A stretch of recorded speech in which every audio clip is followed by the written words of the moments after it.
사람마다 좋아하는 것과 싫어하는 것이 있죠. 제가 언제 설교 시간에 한번 과일 중에 제가 포도를 좋아한다고 해놓으니까 우리 안나의 우리 회원들은 신방 갈 때마다 포도만 준비를 해놓는 거예요. 이제 이 사람마다 이렇게 좋아하는 다른 것도 좋아하는데 이제 포도만 이제 준비를 합니다. 왜냐하면 이 좋아하는 것을 또 이제 대접하는 게 또 이제 그 예의고 또 더 좋은 것이라고 생각하기 때문에 그렇습니다. 저는 또 이제 그 개나 고양이 같은 거 집에서 키우는 거 있잖아요. 굉장히 싫어합니다. 털이 날리는 걸 좋아하지 않는 것도 있고요. 또 요즘에는 이 개나 고양이가 사람 대신에 자녀 대신에 사람처럼 그렇게 취급받는 게 굉장히 또 싫기도 합니다. 하여튼 이렇게 좋아하는 것도 있고 싫어하는 것이 있는데 하나님께서 제일 좋아하시는 것은 무엇일까요? 하나님께서 우리 사람을 이제 볼 때에 제일 좋아하는 게 뭘까요? 예? 하나님이 우리가 어떻게 할 때 제일 좋아하시겠습니까? 예배 드릴 때 좋아하겠습니까? 그보다 더 좋아하는 게 있습니다.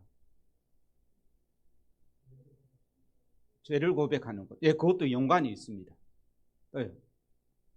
형제를 아까 좀 전에 말했죠, 그죠? 권사님은 형제를 사랑하는 것을 하나님께서 제일 좋아하십니다. 왜 형제를 사랑하는 것을 제일 좋아하는가 하면요, 이 성경에 다 그렇게 기록되어 있습니다. 이 기록되어 있는데 인간이 죄로 말미암아 이 하나님과의 관계가 멀어지고 난 후에 최초의 죄가 뭡니까? 가인이 그죠? 동생 아벨을 죽였지 않습니까? 형제를 사랑하지 못하고 그게 죄의 결과죠. 그죠? 미워하고 죽이는 게 죄의 결과인데 이제 그래서 우리 사람들을 볼 때 하나님께 예배드리는 것은 당연하지만 이 이웃 형제를 사랑하는 것이 가장 하나님께서 좋아하시는 것입니다. 그럼 반대로 하나님께서 제일 싫어하는 것이 뭡니까? 조금 전에 답이 나왔는데 우리 죄를 제일 싫어하는 것이죠. 그래서 형제를 미워하는 것은 그 죄의 이 결과이기 때문에 그렇습니다. 하나님께서 먹지 말라고 한 그 선악을 알게 하는 나무의 실과를 이 아담과 하와가 따먹고 그때에 인간 속에 죄가 들어온 것입니다. 그래서 죄의 본질은 하나님께 대한 불순종이죠. 하나님을 거역하는 것입니다. 하나님의 존재를 인정하지 않고요, 내 마음대로 행하는 것입니다.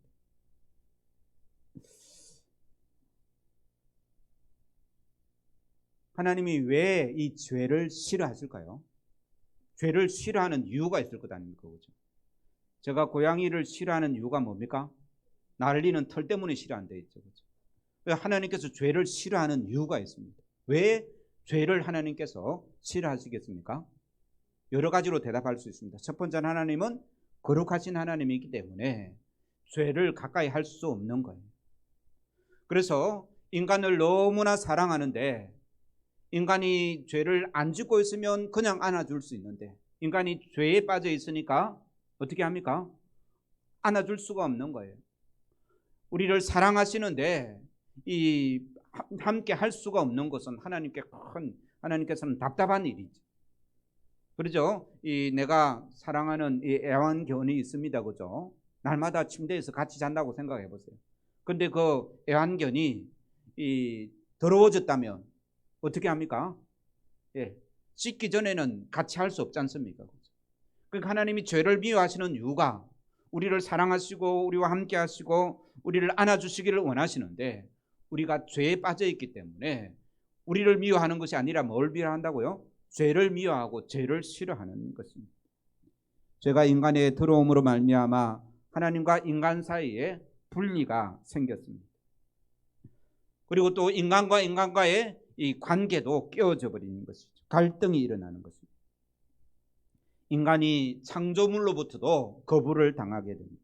결국 그 죄는 죽음을 가져올 수밖에 없는 것이죠. 우리가 죽지는 않았지만 이 죽음의 그림자에 둘러싸여져 있습니다. 절망과 질병과 어두움과 거짓과 불의, 간음, 우상숭배, 살인, 분쟁, 도둑질, 시기와 분쟁, 이 모든 것이 이 죄로부터 이 말미암은 그런 죄의 그림자인 것이죠. 그래서 하나님은 죄를 이 너무나 싫어하시고 미워하신다는 것입니다.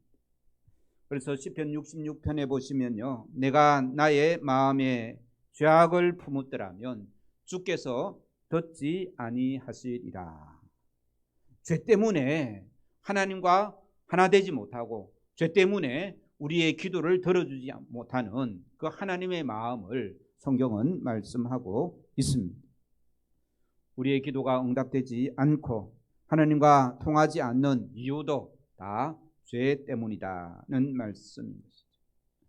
우리가 죄를 생각할 때요, 이 죄의 뒤에는 항상 사탄이 있다라는 것을 먼저 인식을 해야 됩니다. 그 죄를 누가 가지고 왔습니까?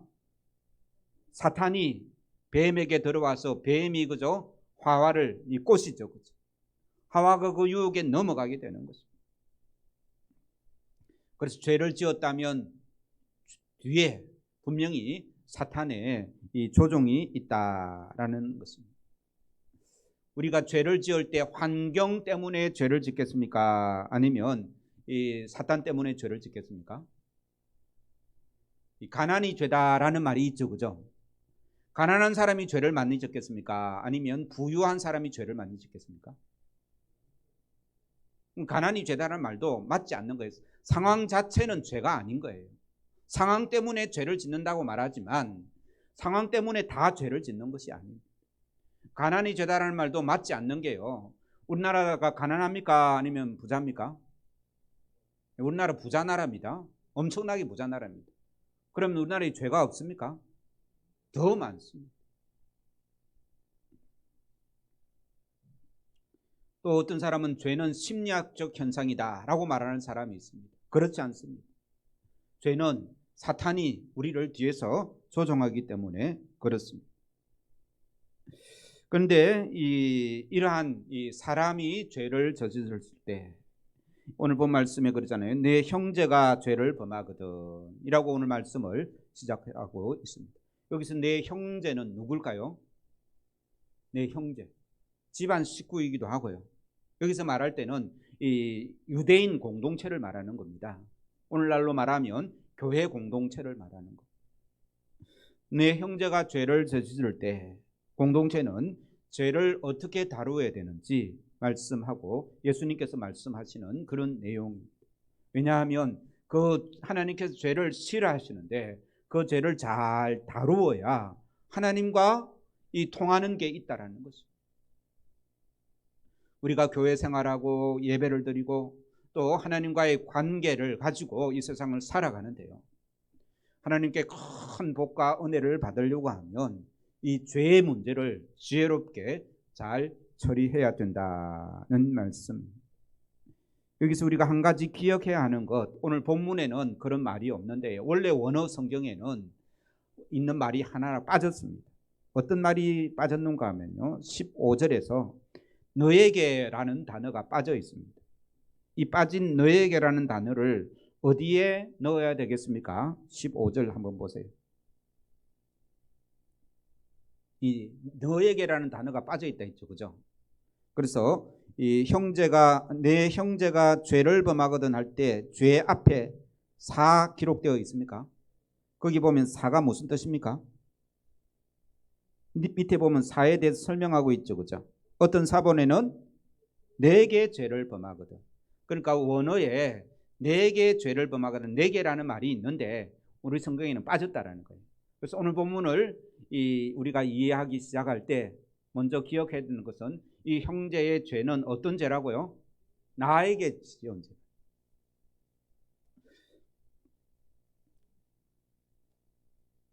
그래서 내 형제가 죄를 범하거든 이라는 말 속에 너에게 죄를 범하거든 그렇게 읽는 것이 더 도움이 됩니다. 그래서 우리 하나님께서는 죄를 싫어하시는데 형제가 나에게 죄를 범한 거예요. 그럴 때는 어떻게 해야 될까라고 예수님께서 가르쳐 주십니다. 그래서 이것을 우리가 이 죄의 문제를 잘 다루어야만이 하나님과 우리가 하나님께서 우리를 더 사랑하고 더 안아주시고 우리와 온전히 함께해 주신다라고 이렇게 말씀하고 있기 때문에 이 죄의 문제를 잘 다루어야 되는 것이죠. 예수님께서 우리에게 이 형제가 죄를 범할 때 제일 먼저 무엇을 하라 했습니까? 15절에 보면 가서 너와 그 사람만 상대하여 권고하라. 단둘이 만나서 대화를 하라라는 말입니다. 어떤 사람이 나에게 잘못을 했을 때 어떻게 하라고요?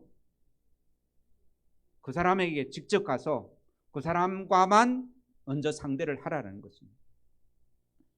이 말은 왜 예수님께서 이 말을 하셨을까요? 그렇게 잘하고 있는데 다시 강조하려고 했을까요? 아니면 그렇게 잘하지 않으니까 그렇게 하라고 했을까요? 우리는 어떻게 합니까? 예수님 말씀처럼 상대방이 나에게 잘못을 하면 그 사람한테 직접 가서 이야기를 합니까? 아니면 뒤에서 쑥뚝쑥뚝 합니다. 막 소문을 내죠. 그 사람이 나한테 그랬는데 내가 화가 나서 뒤에서 얼떴고 흉보고 소문을 퍼뜨리는 게 먼저입니다. 예수님께서 그것을 아시고 뭐라고 했다고요? 그 사람과만 상대하라 라고 말합니다.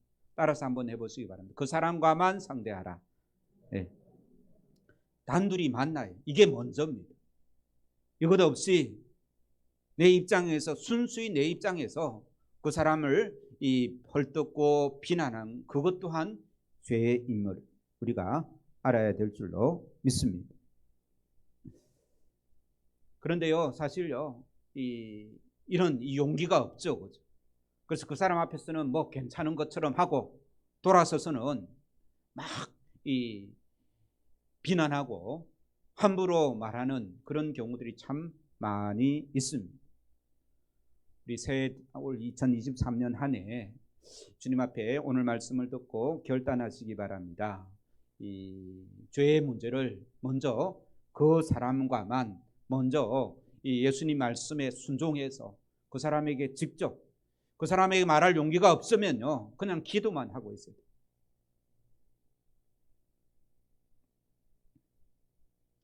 많은 사람들 앞에서 그 사람의 죄를 폭로하는 것이 아니라 상대를 배려하고 존중하고 귀하게 여기는 마음으로 문제를 풀어가라 라고 이렇게 말씀하고 있습니다.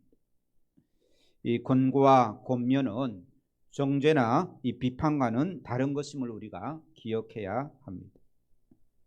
정죄와 비판은 갈등과 분열을 가져올 뿐이다 라는 것입니다. 그래서 우리가 누군가를 돌이키고자 한다면 죄를 지은 사람이 있다면 먼저 기도하고 깊은 이 사랑을 가지고 이 용납과 이해가 먼저 있어야 되는 것입니다. 내가 그렇게 할 수 없을 때는 뭐만 한다고요? 기도만 하고 있어야 돼요. 함부로 사람의 이 잘못을 비난하고 내가 판단해 가지고 내가 정죄하는 것은 이 권고하라는 말은요 판단하고 정죄하는 것과는 전혀 다릅니다. 그렇게 할 때에 우리는 그 사람을 얻을 수 있으며 교회 공동체를 세워갈 수 있습니다. 중요한 것은 하나님께서 한 사람 한 사람을 천하보다 더 귀하게 여긴다는 사실인 것이죠. 나에게 잘못한 그 사람을 하나님께서는 사랑할까요? 아니면 미워할까요? 어떤 사람이 나한테 잘못했어요. 그죠? 그런데 하나님은 그 사람을 사랑할까요? 그 사람을 미워할까요? 나는 미워하지만 하나님은요? 네, 사랑합니다. 그러니까 그 사람을 상대할 때 내 입장에서 상대하는 것이 아니라 누구의 입장에서요? 하나님 입장에서. 하나님 입장에서 생각해 볼 필요가 있습니다. 이러한 일은 사실 쉽지 않습니다. 하나님 입장에서 생각하기가 쉽겠습니까? 아니면 내 감정대로 행동하는 게 쉽겠습니까? 내 감정대로 행동하는 게 쉽기 때문에 그렇습니다. 우리는 이런 일을 당할 때 성령님의 도우심을 간구해야 될 줄로 믿습니다. 다른 말로 하면 기도를 많이 해야 된다. 그 사람을 판단하고 정죄하고 미워하기보다 일단 기도를 많이 해야 돼요. 그 사람이 내가 권고하러 갔는데 그 사람이 내 말을 안 받아주고 오히려 나에게 화를 내면 어떻게 됩니까? 싸움이 되지 않아요. 그죠? 그렇게 되지 않기 위해서는 내가 기도를 많이 하고 가야 되는 거예요.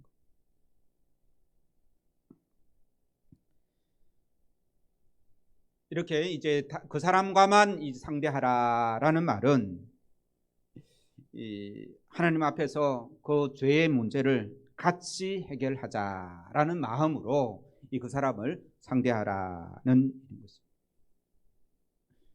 두 번째요. 이렇게 하였음에도 불구하고 그 사람이 회개하지 않았을 때에는 어떻게 하라고 말씀하고 있습니까? 16절 말씀입니다. 시작. 만일 듣지 않거든 한두 사람을 데리고 가서 두세 증인의 입으로 말마다 확정하게 하라. 내 혼자 단둘이 만나서 해결이 안 되면 그 사람을 얻기 위해서 이 정인들을 데리고 가라는 거죠. 이제 구약의 말씀에 보면 한 사람의 이 말은 효력이 없고 이 두세 명의 정인이 반드시 필요하다고 율법서에 말씀하고 있습니다. 한 사람이 자기 입장에서만 생각하게 되면 잘못 판단할 수가 있다라는 말씀입니다. 그래서 이게 오해로 서로 일을 가르칠 때가 많이 있지 않습니까? 그죠? 나는 분명히 그것을 보고 이렇게 생각하는데 내 생각이, 내 판단이 잘못될 때가 있다라는 것입니다. 그렇기에 두세 명의 정인이 필요하다는 것이죠. 그러니까 이 권고하는 사람도 그렇고요, 권고를 받는 사람도 옆에 정인이 있으면 더 객관적으로 그 사실을 정리할 수가 있다는 말씀.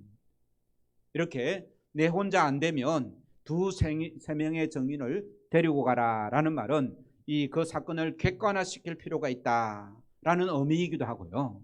그 사람을 내가 말 한마디 했다고 안 듣는다고 포기하지 말아라라는 뜻도 있다라는 것입니다.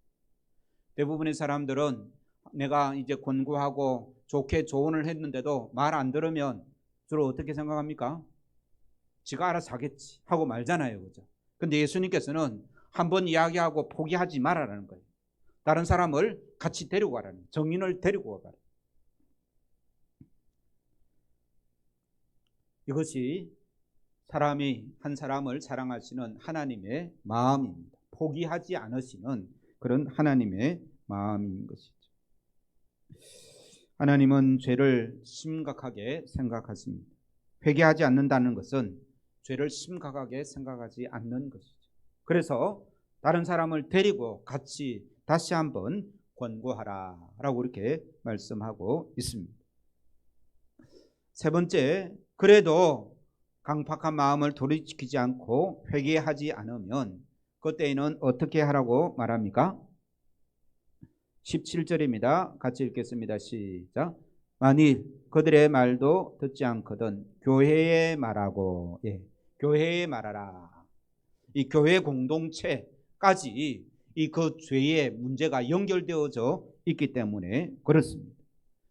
우리 교회 성도들 중에 한 명이 큰 죄를 지으면 그것이 그 사람에만 문제가 아니라는 것입니다.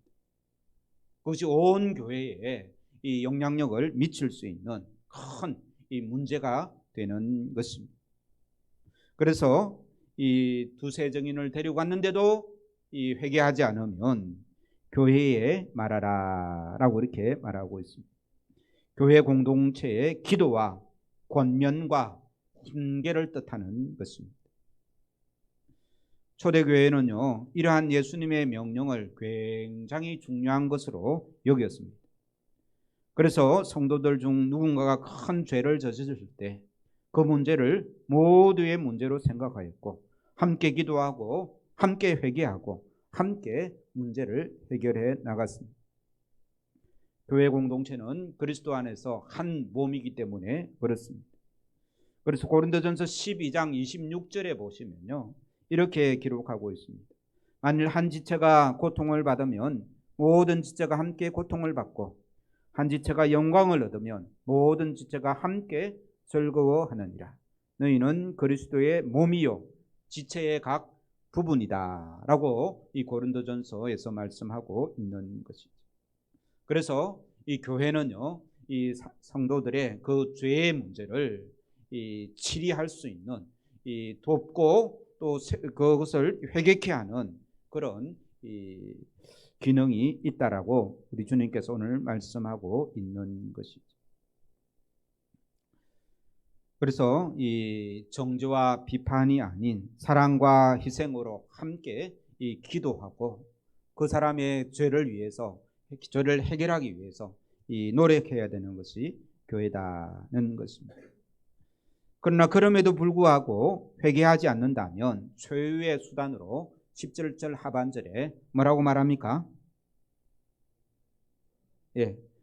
교회의 말도 듣지 않거든 이방인과 세례와 같이 여기라. 이 교회에서 출교하라는 그런 말입니다. 참으로 무섭고 가슴 아픈 일인 것이죠. 왜 그 사람을 교회에서 내보내야 하겠습니까?